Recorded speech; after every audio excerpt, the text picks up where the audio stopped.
Hello! A blessed day everyone! For today's video, gagawa tayo ng gold acrylic pins. So, ayan, mag-cut muna tayo ng gold acrylic pin sa ating laser machine. After cutting, ito na ang ating gold acrylic ribbon.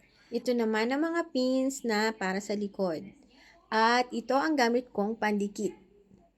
And then, ito naman ang ribbon na ilalagay natin. Ito naman pong maliit na machine na to is pang-cut ng ribbon para hindi po siya Ito naman po ang ating UV sticker na gagamitin para sa ating mga pins. Okay, let's start to cut the ribbon. So, napakadali at napakabilis gamitin itong pang-cut natin ng ribbon at napakamura lang nito compare sa mga heavy duty na pang-cut ng ribbon. Napakasulit na rin po nito. So, ilagay ko sa comment section kung saan ko po nabili itong pangkat ng ating ribbon.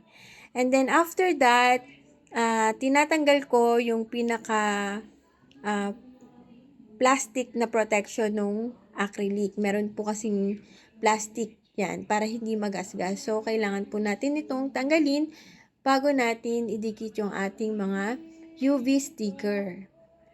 So, sa part na yan ay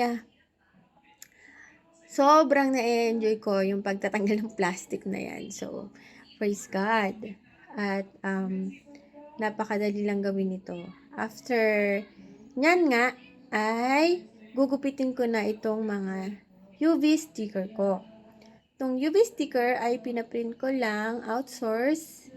So, marami naman pong mga printing shop na nag-o-offer nito. UV sticker. Napakaganda po ng output nito. Kasi nga, walang kahirap-hirap. Hindi kagaya ng ibang stickers na madaling matanggal. And ito kasi naka-emboss siya para siyang 3D effect sa ating pins. Maganda pa kasi nga yung ating acrylic pin is mirror gold. Naka-mirror siya. So, ayan, gupitin lang natin isa-isa yan hanggang sa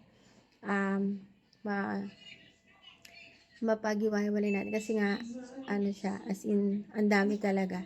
So, itong gagawin ko is 90 pieces na pin na order ng principal. So, thank you sa nag-order po nito. At yun nga, gusto ko lang pong i-share sa inyo habang ginugupit-gupit ko ito, no? That God will give us the wisdom, no? So, sa maraming nagtatanong sa akin, paano ko natutunan to? So, salamat sa Diyos dahil binibigyan po tayo ng karunungan ng Panginoon. Ano po? Hindi lang sa mga ginagawa natin, syempre, wisdom sa lahat ng bagay, sa pangunawa, syempre sa ating damdamin at sa kung paano po tayo nakikisama sa ating kapwa. Napakahalaga po na mag-ask tayo ng wisdom from the Lord. So, sabi nga po, no, doon sa verse 30 to 31 sa Lucas, chapter 24, no po, ang nakuha ko doon is, sabi doon ay, ang rema ko is, let this verse inspire us to see the potential for spiritual growth and connection in mandate every day in ating sa ating everyday activities like kahit ano pa yan. Ano po, kailangan natin ng wisdom that comes from the Lord na makukuha lang naman natin, syempre, number 1 sa pagbabasa ng Biblia, ng Bible. So, ayan nga po, pagkatapos kong tanggalin yung mga plastic na protection ng acrylic, nilagyan ko na siya ng glue or ng Mighty Band. So, yun yung gamit ko yung uno. And then, lagay lang natin yung ating mga pins sa likod. So,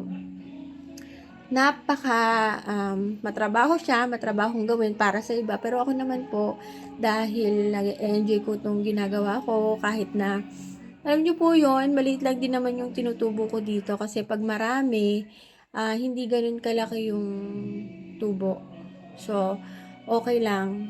At least pag pinagsama-sama po natin yung konting yon is marami na rin. So, sa part na yan ay nilalagyan ko na ng rivets or ng button yung mga pins natin para sa ribbon. At after nyan is yun na, final na. Yun ang final process sa paggawa ng ribbon. So, napakadali lang ng paggawa nito. Yun nga lang, kailangan po talaga natin ng mga materials para dito. Pero, yes, napakasulit po ng kalalabasan. So, ayan na po ang ating finished product ng ating gold acrylic pins. Customized po yan. Nakalagay po kung ano ang award. So, last year, mas marami akong nagawa last year kasi may mga names pang nakalagay. So, thank you!